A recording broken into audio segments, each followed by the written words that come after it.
So what happens once China moves in troops into the... Look what happened about 2 weeks ago, 2 or 3 weeks ago. A top Chinese PLO general, People's Liberated Army general, went to Sri Lanka, told the Sri Lankan government he was going to build a base in Sri Lanka. He didn't go. The press reports it as him going to negotiate. He didn't go to negotiate anything. He just went to tell them that he's building a base there. All right. And the Sri Lankan government, because it took so much money and corruption, and from these contract companies that they put in place to work with the Chinese, so they can launder money through those companies, okay, sold their country to China. China now owns Sri Lanka. And the same thing they are doing to Pakistan. The same thing they did to Pakistan. Now, Pakistan, the Chinese have problems in Pakistan, but they don't put it in the news. Very little information comes out about the problems that China's having in Pakistan with that Silk Road, or the economic road that they built in Pakistan. There are reports coming out of Pakistan, they're leaking out from Pakistan, that road is under attack. The people, their bombs are put on that road. People on that road from China are being attacked, and the Pakistani army now is protecting the road.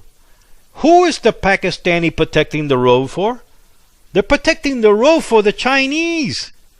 That's how bad things have gotten in Pakistan. That the Pakistani military has sold out, Pakistani government has sold out to China, and is now protecting a foreign country like China, their road in Pakistan. That's what they're doing. And the people in Pakistan are protesting the presence of China inside their country, and they're beginning to realize, the people in Pakistan are beginning to realize that their government filled in their pockets with billions of dollars from the Chinese, and their government sold their country to China. And China built a base, a naval base, a naval port in Pakistan, spent billions of dollars to build that, and now China is beginning to move their navy, and now, like I said, they're going to be building a port, military bases in there too.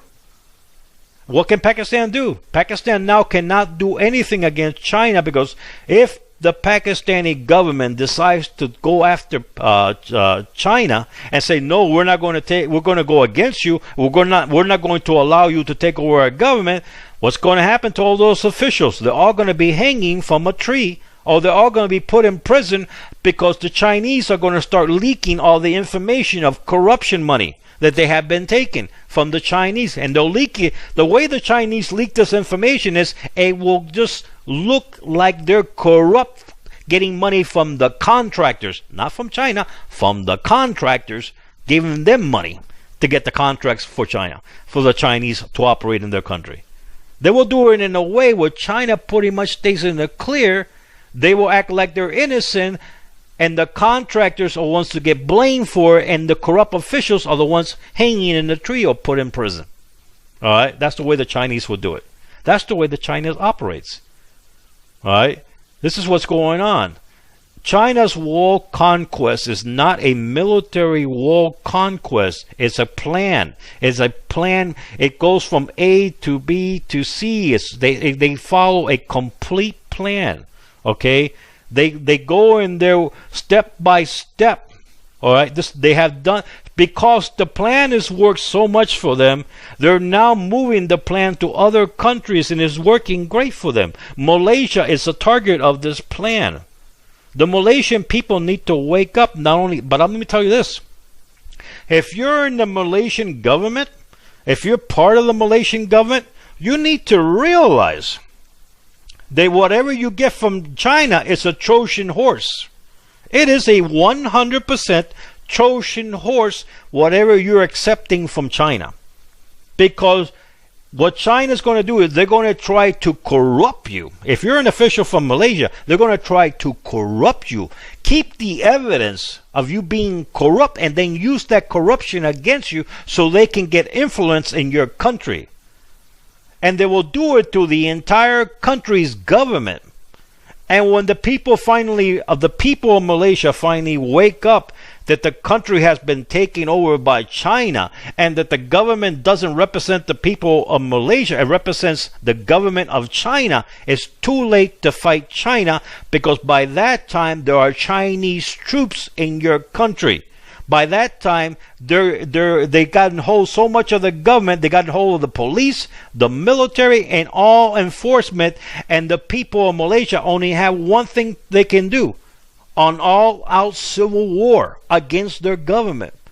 And the thing is, their government will turn around and start calling China, because it's being corrupt by China, to send in Chinese troops to help them overthrow this civil unrest.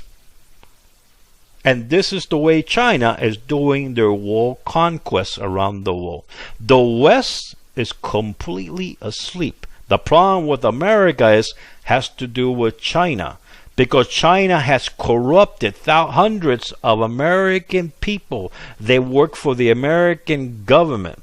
Okay, and China has all the proof of what they have done to those people, and they're waiting for those people to, if those people turn against China, China will pour out the documentation and the proof of these people being corrupted, and those people will go to prison.